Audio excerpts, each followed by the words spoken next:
함께 성경 보도록 하겠습니다. 시편 131편입니다.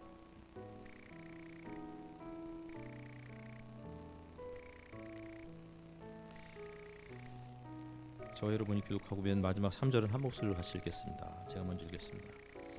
주님, 이제 내가 교만한 마음을 버렸습니다. 오만한 길에서 돌아섰습니다. 너무 큰 것을 가지려고 나서지 않으며 분에 넘치는 놀라운 일을 이루려고도 하지 않습니다.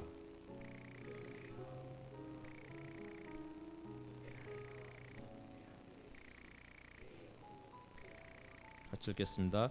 이스라엘아, 이제부터 영원히 오직 주님만을 의지하여라. 아멘.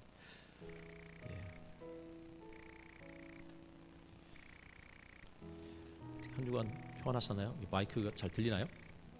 저는 소리가 거의 안 들려서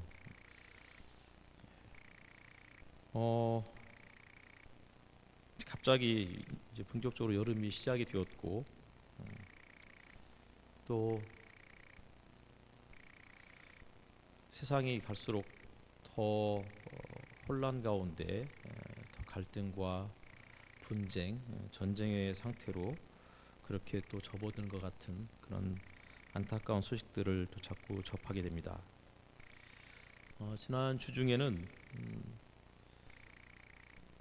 하루는 그 하율이하고 단둘이 야구장을 갔습니다. 티켓을 편유진이 2장을 구했는데 혹시 가겠느냐고, 본인은 3루 자리를 구했는데 친구가 1루 자리를 구해서 3루석이 어쨌든 확보가 됐다고. 그래서 사실 굉장히 좀 고민을 했습니다. 2장이면 나머지 2놈들이 이제 난리를 칠 거라고 생각을 해서 이 아이들에게 말하지 않고 은밀히 조용히 둘만 다녀올 생각이었는데 결국은 가기 직전에 알게 되었고, 그래서 하이미가 난리를 쳤습니다. 특히 지난 작년에도 오빠만 데리고 간 적이 있었는데 어떻게 올해 또 그럴 수 있느냐고. 그래서 어쨌든 가까스로 2 아이를 떼놓고 하율이만 데리고 야구장을 다녀왔고, 계속해서 이제 마음이 걸려서 갔다 온 이후에 혹시 4장짜리가 있는지 또 계속 인터넷을 뒤지고 뒤졌더니 3루석에 또 4장이 이렇게 나와서 다음 날 또 연이틀 새 아이를 데리고 갔습니다. 치킨도 주문해서 가지고 가고 또 계란도 삶아서 가지고 가고, 그리고 또 콜라 등등 또 과자 등등을 잔뜩 챙겨서 최대한 야구장에서 이제 돈 워낙 비싸니까 음식을 사 먹는 게, 그래서 최대한 돈을 아껴야 되겠다는 생각으로 이렇게 싸가지고 가서 자리에 앉았습니다. 앉자마자 너무 정신이 없는 가운데서 아이들에게 먹을 것을 하나씩 나눠주고 음료수를 이렇게 줬는데 갑자기 하율이 자리에서 폭탄 터지는 소리가 들렸습니다. 펑 하고 터지더니 이 보니까 오면서 콜라가 흔들려가지고 콜라가 터졌고, 그래서 앞좌석에 있는 3사람에게 콜라가 다 튀고 말았습니다. 너무 당황스럽고 너무나 미안한 마음에 부랴부랴 이제 그분들을 좌석과 그리고 그분들 옷을 닦으라고 휴지를 해서 갖다 드리고, 그리고는 이제 자리에 앉았는데 계속 마음이 불편한 거죠. 앞 사람들은 굉장히 불쾌한 표정을 하고 있었고, 그래서 또 일어나서 매점에 가서 또 음료수를 사가지고 앞좌석에 있는 피해를 본 분들에게 음료수 하나씩 갖다 드리고, 이러면서 마음을 진정시키고 야구를 보기 시작했습니다. 근데 도무지 야구를 집중할 수가 없었어요. 자꾸 앞좌석에 있었던 그분이 계속 저에게 눈치를 주는 거예요. 왜 그럴까? 저하고 몇 번 눈을 마주쳤는데 정신이 없어서 그분에게 어떤 일이 벌어졌는지 몰랐는데 바로 뒷자리에 있었던 승훈이가 계속 응원봉을 흔들다가 앞좌석에 있는 그분의 뒷머리나 옷을 등 쪽을 계속 건드렸던 모양입니다. 급기야는 이제 그분이 참다 못해서 저에게 이 아이를 자리를 좀 바꿔줄 수 없느냐고. 그래서 그때서야 제가 무슨 일이 벌어졌는지 인지하고 부랴부랴 자리를 바꾸었습니다.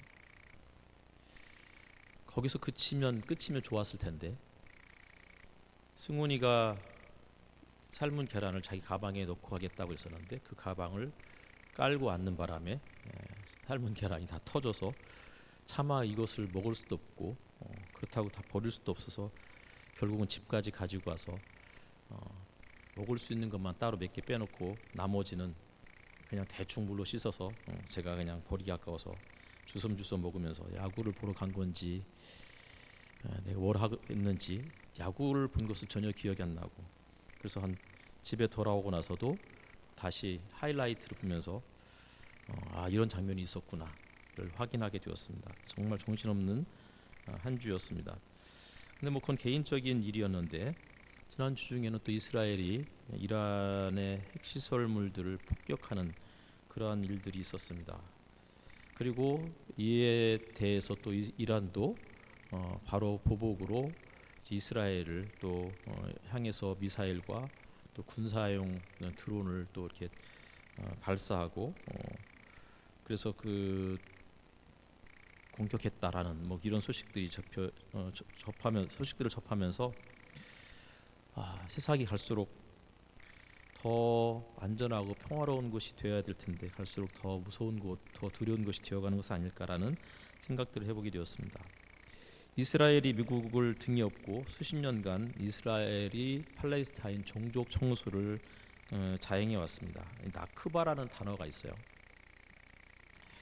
이 단어는 이스라엘이 이제 건국이죠. 1948년도에 건국을 하고, 그리고는 팔레스타인 땅을 점령하면서 팔레스타인 사람들을 70만 명을 그들의 주거지, 그들의 고향 땅에서 쫓아내고 그리고 학살하는 이러한 날을 기념하는 그 때를 아랍어로 나크바라고 그래요. 대재앙이란 뜻입니다. 70만 명 이상의 사람들이 그렇게 해서 수백 년 동안, 수천 년 동안 살아왔던 그 땅을 등지고 세계 곳곳으로 흩어지거나 아니면 고문을 당하고 죽임을 당했습니다. 이스라엘 사람들에게는 1948년 5월 15일이 그들의 건국일인지 모르겠지만 팔레스타인 사람들에게는 대재앙의 날, 대참사의 날, 국가적 파멸의 날이었습니다. 홀로코스트 이후에 유대인들은 팔레스타인 땅을 요구했고, 그리고는 열광들을 앞세워서 그 땅을 강제로 빼앗았습니다. 그리고 전 세계에 지금도 700만 명의 팔레스타인 사람들이 흩어져서 살고 있습니다.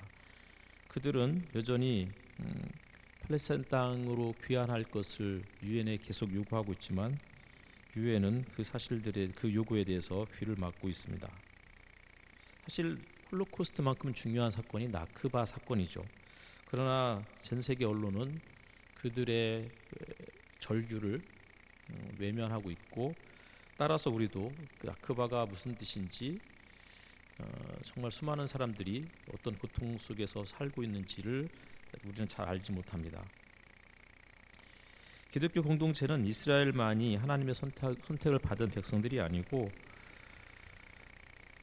하나님께서는 모든 사람들을 사랑하시고 모든 사람들의 창조주가 되신다는 사실들을 기억하고, 그 팔레스타인 사람들이 지금 어떤 처지에 있는지도 우리가 한번 살펴보고 좀 찾아보고 좀 더 나아가서 그 사람들의 입장에서 쓴 책들이 계속 나와 있어요. 최근 들어서 저도 이제 읽고 있는 책 중에 하나가 팔레스타인 종족 청소라는 책이 있는데, 일란 파페라는 사람이 쓴 책인데요.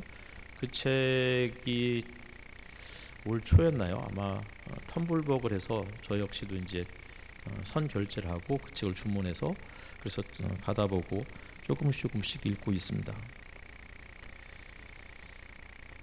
팔레스타인 사람들이 무슬림 전체가 다 무슬림은 아니에요. 팔레스타인 사람들 중에서 또 상당수는 크리스찬들이 있습니다.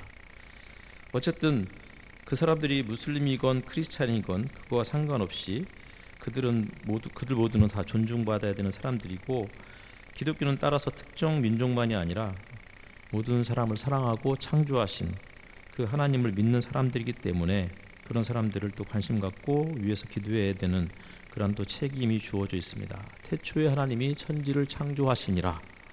이 구절은 바벨론 제국 한복판에서 포로로 끌려왔던 유대인들이 드렸던 기도였고 성경의 첫 구절이었습니다.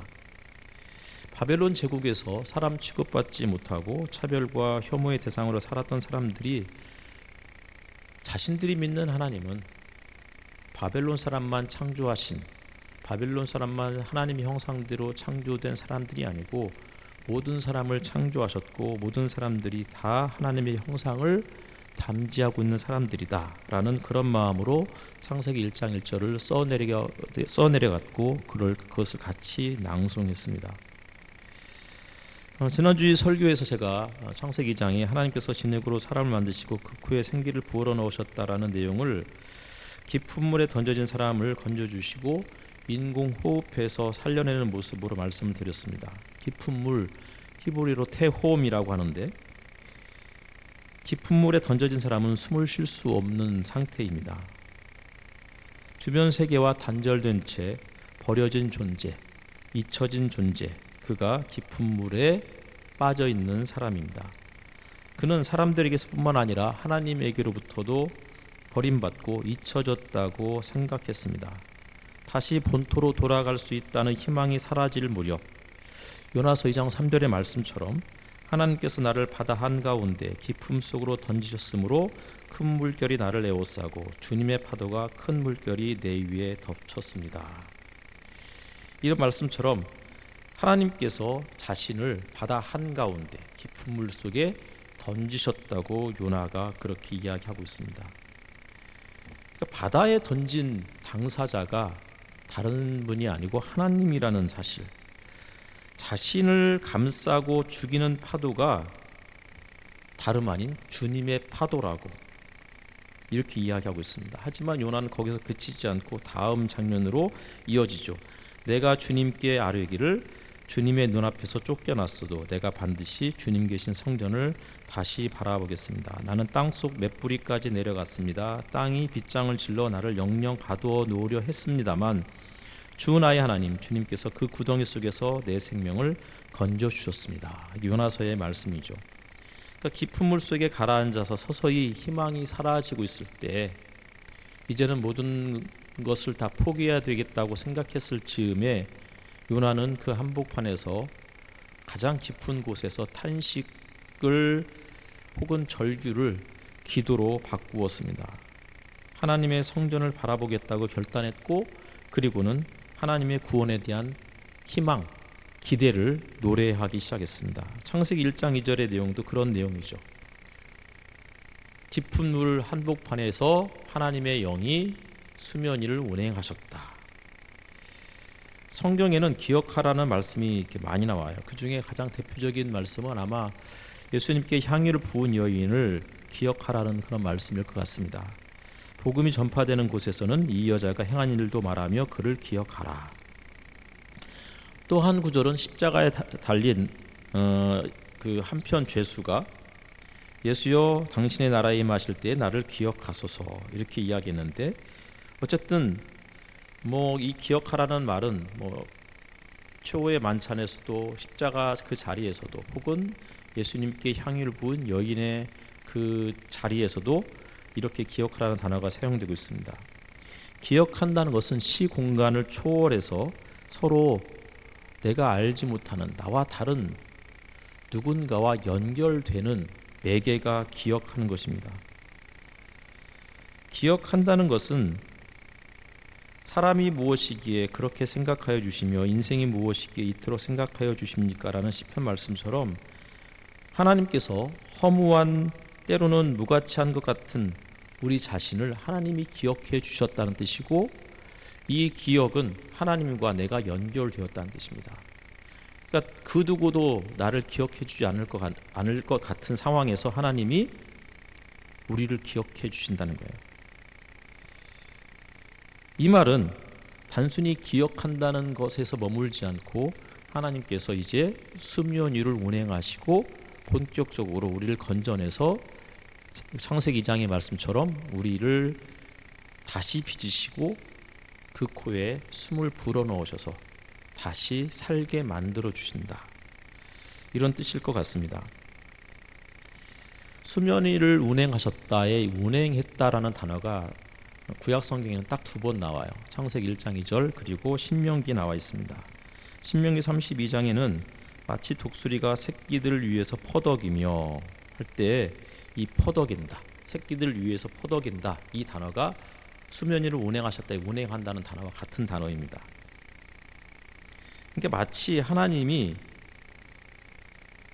이집트라는 깊은 물 가운데서 던져져서 잊혀진 상태에 있었던 자기의 백성을 하나님께서 기억하시고 그들 위를 운행하셨고, 다시 말하면 어미새가 새끼들 그 위에서 퍼덕이면서 새끼를 공격하는 또 다른 포식자들을 쫓아내기 위해서 맞서는 그러한 장면으로 우리가 이 장면을 이해하면 좋을 것 같습니다. 우리는 그런 하나님을 믿는 사람들입니다. 자기 백성을 잊혀져 가고 버림받고 깊은 물 한가운데서 숨 쉴 수 없는 상태에 빠져 있는 자기의 자녀를 어미새가 끝까지 보호하면서 그 위에서 운행하는 것처럼, 퍼덕이는 것처럼 하나님은 그런 사람을 기억하시고 그런 사람들에게 구원의 손길을 내밀어 주시는 분. 따라서 우리가 그런 하나님을 믿는 사람들이라 하면 우리 역시도 하나님의 성품을 본받아서 우리가 알지 못하는 사람들, 여전히 이 땅에서 고난받고 숨쉬지 못하는 우리 주변의 사람들, 더 나아가서 한 번도 만나보지 못했던 가자 지구에 있는 팔레스타인 사람들, 혹은 지금 미국에 또 난리잖아요. 미국 전국적으로 좀 시위가 확산된다고 하는 그런 뉴스를 접하게 됩니다. 제 하라가 학교에서 이제 3주간 미국 여행을 간대요. 근데 이제 그 장소가 샌프란시스코하고 LA라고 그러더라고요. 걱정을 하더라고요. 거기 가도 되는 건지. 그래서 제가 그냥 LA 다운타운만 피해서 가면 되지 않겠느냐고. 저는 별로 그거에 대해서 크게 염려하지 않는 굉장히 무딘 사람이라 그런지 갔다 오라고 이미 돈도 다 냈는데 그렇게 이야기를 했습니다. 어쨌든 미등록 외국인 때문에 미국 시민들이 전국적으로 좀 들고 일어나고 있는 상황이죠. 그들은 잊혀진 존재들이고 기록되지 않은 사람들이잖아요. 그런 사람들을 우리가 좀 기억하라고 하나님께서 말씀하시는 것 같습니다. 오늘 우리가 읽었던 시편 131편은 성전에 올라가는 12번째 노래입니다.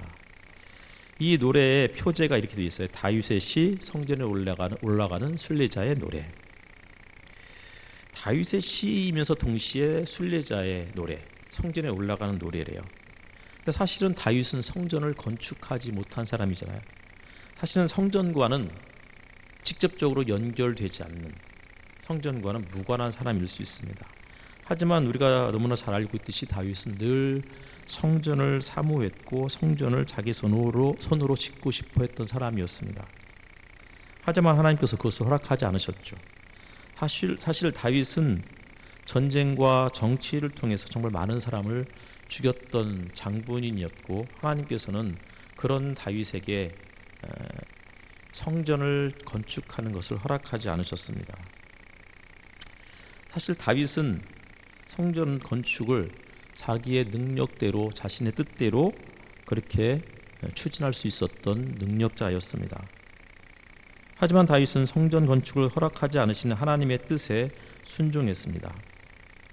이것이 전사 다윗의 이미지와 성전을 건축할 것을 허락하지 않으셨을 때 거기에 대해서 순종하는 다윗의 이미지와 상반되는 모습으로 보여주고 있습니다. 다윗은 평소에는 전쟁의 왕, 정치의 거물이었습니다.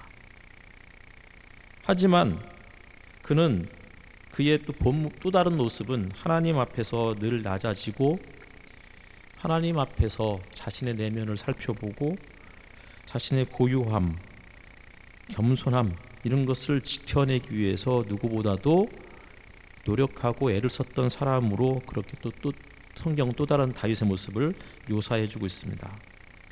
시편 131편이 성전에 올라가는 노래이자 다윗의 시라고 이렇게 이야기하는 이유는 성전이 어떤 곳인지, 어떤 곳이어야 하는지를 암시하는 것이 아닐까라고 저는 해석해 보았습니다. 다시 말하면 성전은 웅장하고 화려한, 수많은 사람들에게 그 자체로 자신의 위용을 자랑하는 그러한 곳이 아니라 다윗과 같이 다윗의 또 다른 모습, 다시 말하면 고요하고 평온한 가운데서 겸손함을 유지하려는 그러한 모습으로 성전이 채워져야 되고, 그러한 모습으로 교회가 역할을 감행해야 된다, 역할을 다해야 된다라는 뜻으로 이 두 다윗의 시와 성전에 올라간 노래를 연결지어서 이해할 수 있겠다고 생각이 듭니다. 1절을 한번 같이 읽어보도록 하겠습니다. 시작.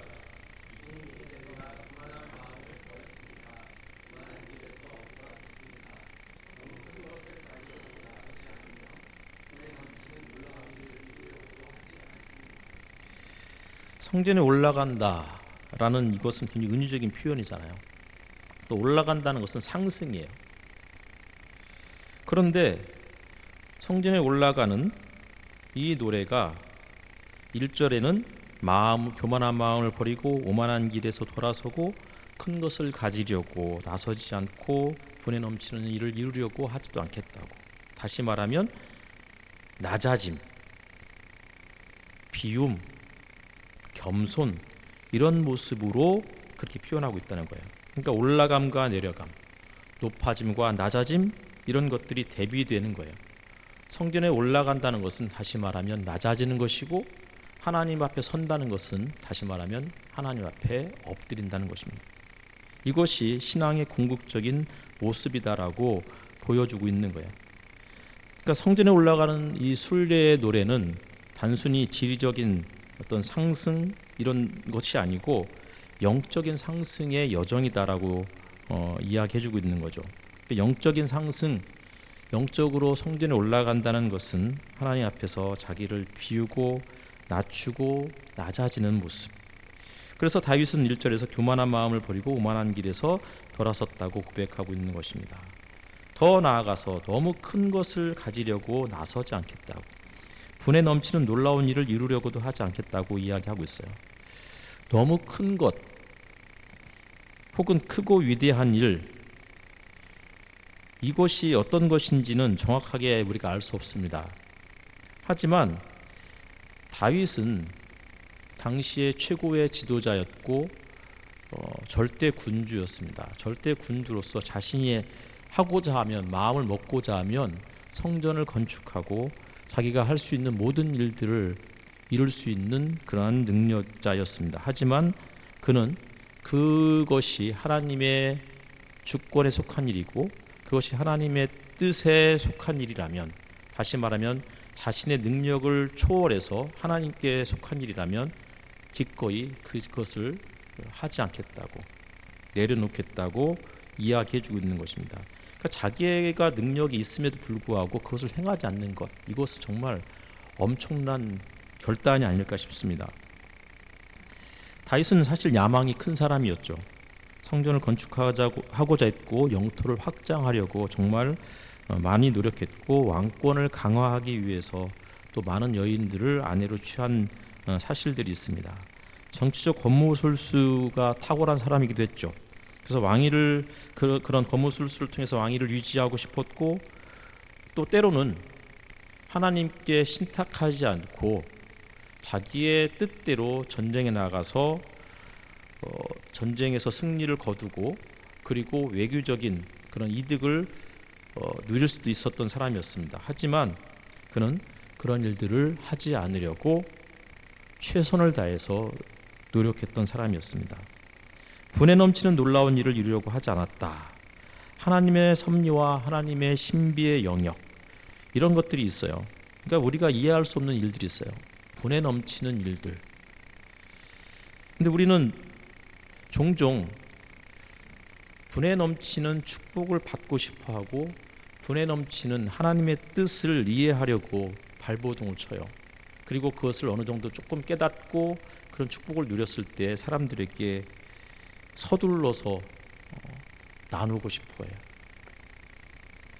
하지만 분에 넘치는 놀라운 일이라는 이 단어는 구약 성경에서는 종종 하나님의 영역, 하나님의 주권에 속한 그런 단어들입니다. 하나님의 구원 행위, 하나님의 계시, 인간의 이성으로 도무지 이해할 수 없는 영역들, 이런 것들을 분에 넘치는 놀라운 일이라고 이야기해요. 왜 악인이 형통할까? 왜 의로운 사람이 고난을 당할까? 왜 하나님은 때로 침묵하실까? 왜 하나님의 시간표는 이토록 느릴까? 이런 질문들은 인류가 태동하면서부터 하나님께 던졌던 질문이었고, 지금까지 이 질문에 대한 해답은 찾지 못한 상태입니다. 따라서 앞으로도 여기에 대한 해답은 찾을 수 없을 것입니다. 하지만 더 높은 자리, 더 큰 영향력, 더 많은 결과를 추구하고 그것을 얻는 사람들은 답을 쉽게 주고자 하는 유혹에 빠져요. 왜 당신이 이렇게 어려움에 처했는지를 너무 쉽게 답을 주고 싶어 해요.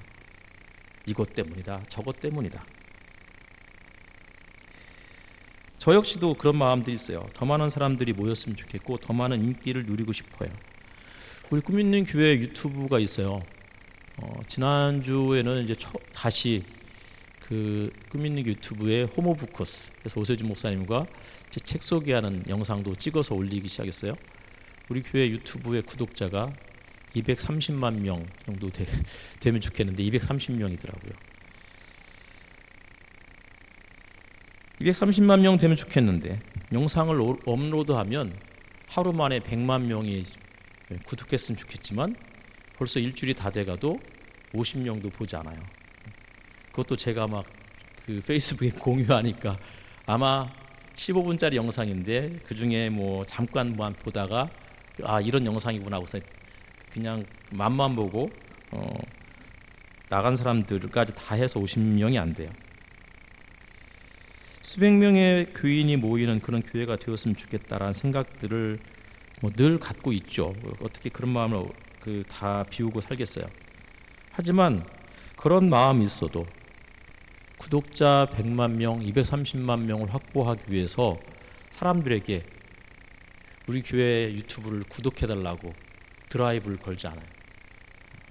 물론 그 영상에는 좋아요, 구독, 댓글 이렇게 부탁한다고 마지막에 그냥 이야기했지만 끝까지 볼 사람이 없기 때문에 아마 구독자가 하나도 안 늘어요. 교인들이 더 많아지면 좋겠다라고 생각해서 전도, 총동원 주일, 예전에 어떤 교회 갔더니 강대상 위에, 강단 위에 신형 새 자전거가 한 10여 대가 쭉 서 있더라고요.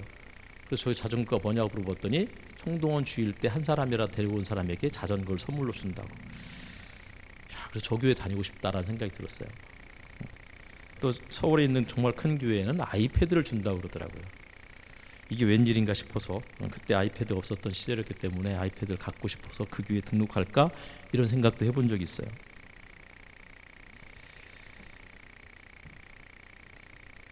근데 제가 또 드라이브를 안 거는 이유는 제가 드라이브를 걸어도 여러분이 전혀 드라이브에 걸리지 않을 사람들임을 알고 있기 때문에 그래요.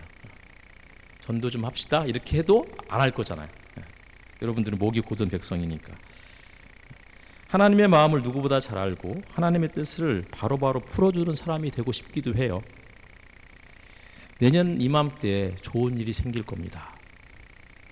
이렇게 확신하는 말을 던져주고 싶어요. 지금 당신의 애가 속을 썩여도 몇 년만 기다려보라고. 저 애가 정신 차리고 사업 수완이 탁월해서 곧 큰 돈을 벌어서 당신에게 아파트 한 채 그리고 신형 자동차 한 대를 선물로 사줄 거라고. 이런 공수표를 팍팍 날리고 싶기도 해요. 제가 정심자매에게 안수하면 정심자매가 갑자기 심장이 좋아져서 최근에 유아이 나오는 영화가 개봉을 했어요. 초능력자들 영화인데 하이파이브라고. 거기 심장병 환자가 있는데 이 아이가 초능력자의 심장을 이식받았더니 애가 막 거의 날아다녀요. 정심자매에게도 그렇게 기도해서 정심자매의 심장이 초능력자의 심장으로 그렇게 순식간에 탈바꿈해서 정심자매가 막 곳곳에 전국 교회에 다니면서 간증하고 그래서 꿈 있는 기호라고 그렇게 해서 산 옮기기 뭐 이런 거를 하면 참 좋겠다, 이런 생각도 해보게 되죠. 하지만 그런 기도가 응답되지 않을 것을 알고 있어요. 성경이 말하는 기도 응답, 성경이 말하는 영성은 그런 게 아니잖아요. 성경적인 영성이라는 것은 하나님의 영역에 속한 것이 무엇인지 따라서 내가 그 영역을 침범하지 않겠다라는 거예요. 내가 기도하면 다 응답받는다가 아니고 이것은 하나님의 영역이고 하나님의 손 안에 들어있는 것이니 저는 단순히 그냥 기도할 뿐이다 라고 하는 마음을 갖는 거예요. 다시 말하면 내 자리를 찾아가는 게 성경이 말하는 영성인 거라고요. 하나님의 능력을 내 것인 양 탐내지 않고 오히려 마음을 비우고 어린아이처럼 잠잠히 하나님의 뜻을 신뢰하며 당장 기도 응답이 없고 하나님이 침묵하시는 것 같지만, 그러나 침묵 속에서도 하나님이 부지하는 그 현실 속에서도 하나님을 신뢰하는 것, 이것이 성경이 이야기하는 영성이라고요. 다시 말하면 영성이라는 것은 자기 한계를 인식하는 행위예요. 성전에 올라간다는 것은 곧 낮아지고 겸손해지는 것이고, 아픈 사람들이나 고통받는 사람들, 힘겨워하는 사람들이 있으면 그들 곁에서 머물러 있는 거예요. 그게 교회가 존재하는 이유라고요. 기도하면 응답받는 기도 명당이 아니고 아픈 사람들이 낫고 사업에 성공하는 영험한 그러한 자리가 교회가 아니고, 교회는 아픈 사람, 고통받는 사람들이 있을 때 그들에게 자리를 내어주고 그들 곁에 함께 머물러 있는 것, 이것이 우리가 추구해야 할 영성이라고 생각을 합니다. 2절도 한번 같이 읽겠습니다. 시작.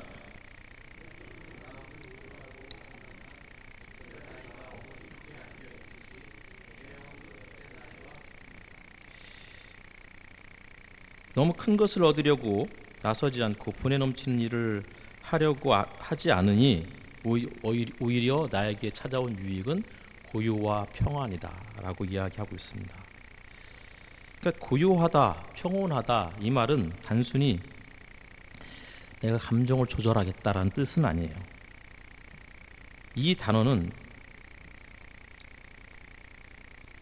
하나님께 우리가 영혼의 주파수를 맞춘다는 뜻이에요. 조율하다, 튠이란 말이죠. 튜닝한다 할 때 튠.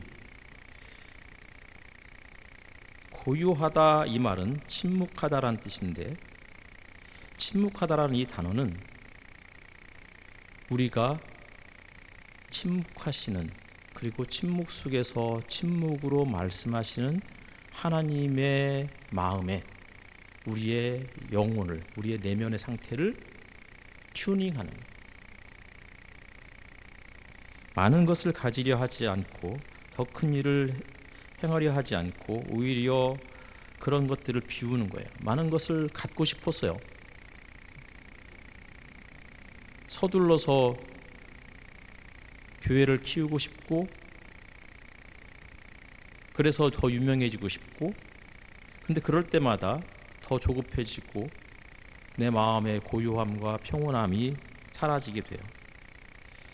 내 능력을 넘어서는 일인데 자꾸 그것을 추구하다가 과부하에 걸려요. 기계가 과부하에 걸리면 순식간에 열이 발생하고 급기야는 굉음을 내기 시작해요. 그리고는 부들부들 떨리다가 그러다 망가지죠. 다윗은 아마 경험을 통해서 그런 사실들을 깨달았을지도 몰라요. 그래서 그런 열망이나 야망들을 내려놓기 시작했던 것 같아요. 그래야 자신이 살 수 있고 자신이 살아야 자기의 백성들이 살 수 있다고 생각했던 것이겠죠. 어떤 가난한 그 부모가 있었어요. 근데 그 가난한 부모가 어린 자녀에게 먹을 것을 주는데 정말 얼마 안 되는 그 양식을, 저 같으면 우리의 아이가 더 건강해지기 위해서 모든 것들을 다 먹여주고 그것만으로도 부족하니까, 그래서 이 아이가 빨리 성장했으면 좋겠다 생각했는데 그 부모는 딱 절반만 줬대요. 그것을 먹은 아이도 그것을 먹은 나머지 절반을 먹은 부모도 만족할 수 없었죠. 늘 배고팠죠. 하지만 모든 것을 준 부모는 결국은 오래 살지 못하고 그래서 함께 망했고 힘들었지만 절반씩 나눠 먹은 그 부모와 자녀는 오히려 그 위기를 극복하고 그리고는 그 나중에 더 오랫동안 함께 잘 살게 되었다. 이런 이야기들이 있었어요.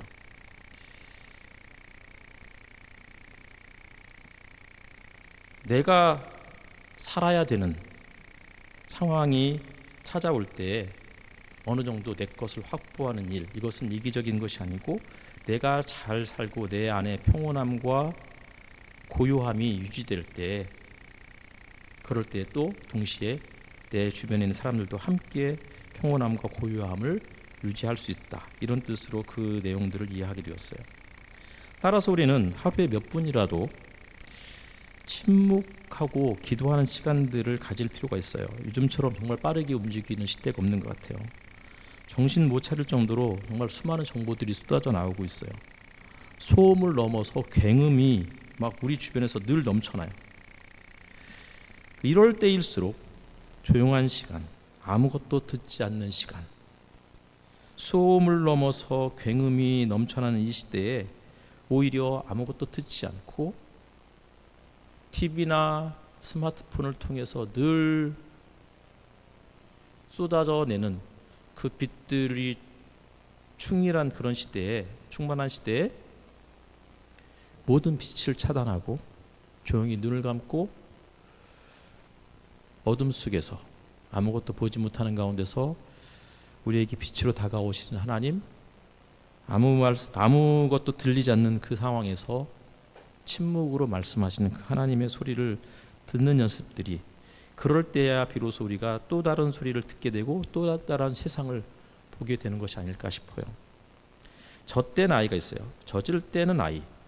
지난주에 이충만 형제 가족 그 집을 이제 다녀왔었어요.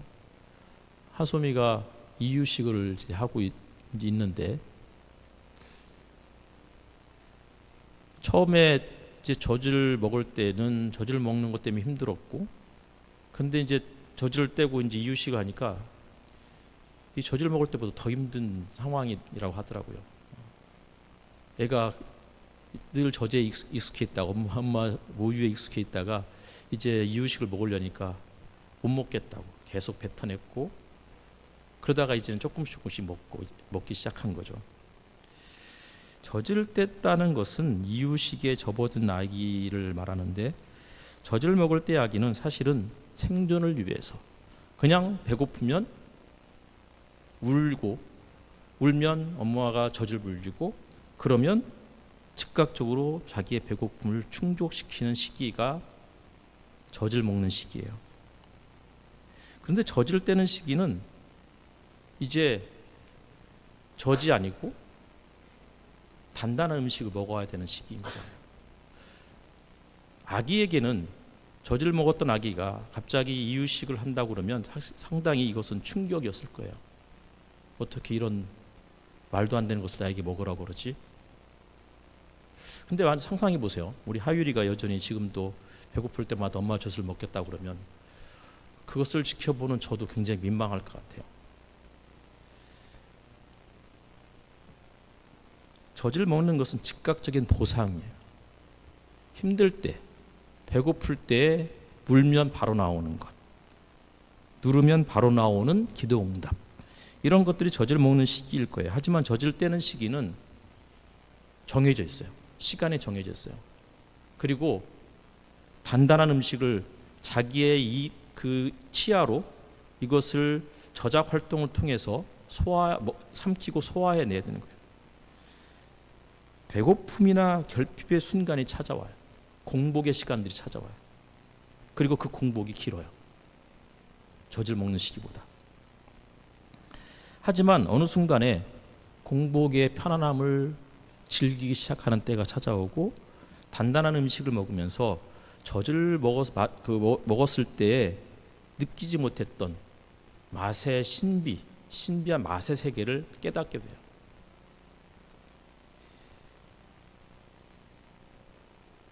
우리가 보기에는 엄마 품에 안겨서 젖을 먹는 아기가 세상에서 가장 안정적이고 행복한 모습처럼 보일 수도 있어요.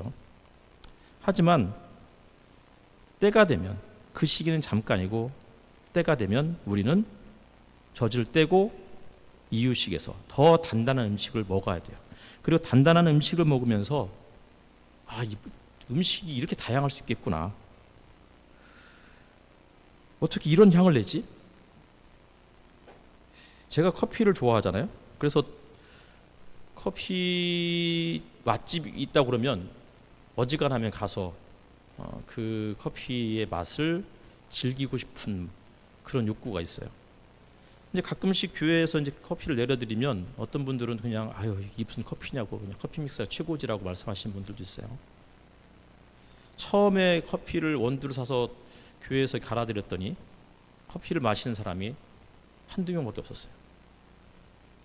그랬다가 1년 지나고 2년 지나니까 커피 믹스가 전혀 나가지 않고, 그리고는 커피를 내려달라고 목타커라고 하죠. 목타커. 목사님이 타주는 커피가 최고다. 그래서 커피 안 내려주면 계속 뭐라고 그러고. 커피가 품종이 어디냐에 따라서, 무엇이냐에 따라서 커피 향이 달라요. 또한 어떤 상태로 로스팅하냐에 따라서도 향이 달라져요. 음식도 마찬가지예요. 같은 재료를 쓰더라도 그게 자연산이냐 아니냐에 따라서 맛이 달라지고, 불이 어느 정도 세냐 약하냐에 따라서 또 맛이 달라요. 심지어 라면 맛도 다르다고 그러잖아요. 흑백요리사 냉장고를 부탁해, 이런 프로를 볼 때마다 저것들을 한번 나도 해봄직한 것들을 한번 시도해 보려는 그런 생각이 자꾸 들어요. 최고 셰프들이 만들어주는 요리는 어떤 맛일까? 그래서 그런 것들을 한번 흉내를 내다가 망칠 때도 종종 있어요. 지난주 중에는 누군가가 타락죽을 이야기했어요. 처음 들어보는 단어였어요. 타락죽. 혹시 아세요? 타락죽이 뭔가를 유튜브를 찾아봤더니 타락이라는 말이 낙타타자더라고요. 그러니까 낙타의 그 젖을 짜서 만든 죽이래요. 근데 이제 그게 이제 우리나라 조선시대 때는 우유로 쌀을 갈아서 우유를 섞어가지고 이렇게 해서 이제 죽을 만들어서 먹는 임금님의 보양식이 타락죽이었대요. 그러니까 타락이라는 말은 우유의 옛말인 것 같아요. 그래서 한번 저도 이거 별것도 아니네 그래가지고 집에서 해봤어요. 쌀을 두 스쿱 정도를 이렇게 떠가지고는 이게 처음에 한 30분 정도 불렸죠. 그리고는 갈아야 되는데 집에 믹서기가 없더라고요. 그래서 이걸 어떻게 갈아야 되지? 그러다가 이제 막 찬장을 막 뒤졌더니 핸드 블렌더가 있었어요. 핸드 블렌더로 막 열심히 갈았는데 이게 한계가 있더라고요. 아무리 갈아도 제대로 곱게 갈리지 않았어요. 그래서 결국은 체에다가 이거를 계속 으깨기 시작했어요. 30분을 으깨도 제대로 으깨지지 않아가지고, 그래서 안 되겠다 싶어가지고는 그냥 대충 냄비에 넣고 물을 넣고 약불에 계속 이제 이걸 저었어요. 저으면 이게 고와질 줄 알았는데 나중에 떡이 되더라고요. 그래서 이제 우유를 안 되겠다 싶어서 우유를 또 막 원래는 400ml를 넣으라고 했는데 800ml를 넣었어요.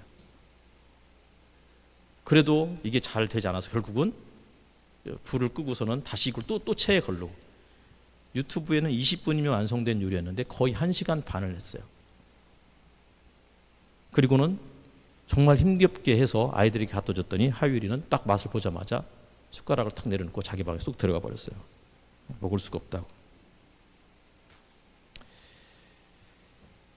그래도 아이들에게 한 5번의 요리를 해주면, 음식을 해주면 그래도 한두 번은 실패하지만 두세 번 정도 혹은 서너 번 정도는 아이들이 맛있다고 이런 이야기 해줄 때가 있어요.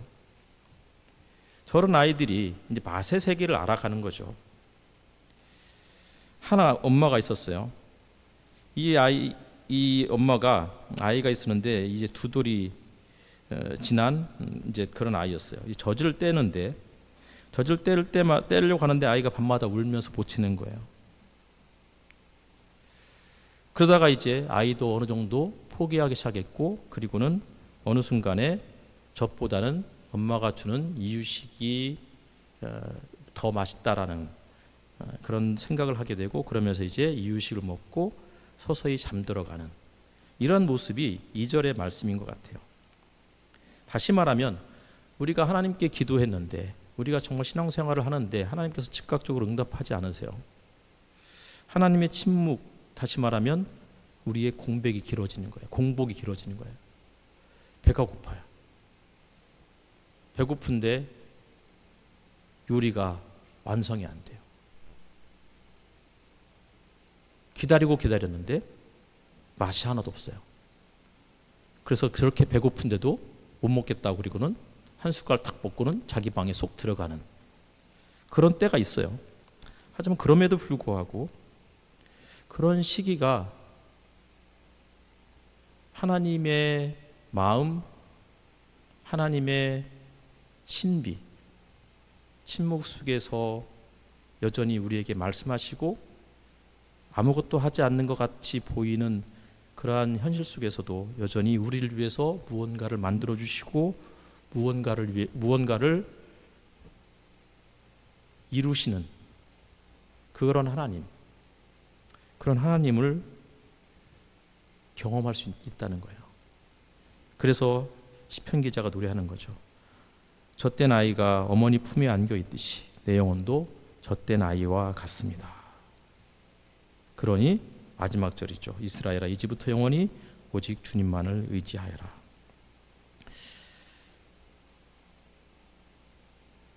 말씀을 정리하겠습니다. 우리는 이제 젖을 먹는 시기가 지난 이제 단단한 음식을 먹고 하루하루를 살아가는 성인입니다.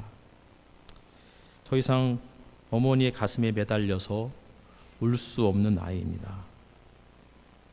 하지만 바로바로 원할 때마다 우리에게 젖을 물려주시는 그런 어머니와 같은 하나님을 우리가 경험하지 못하지만, 그러나 우리는 여전히 하나님의 품에 머물러 있기를 사모하는 사람들입니다.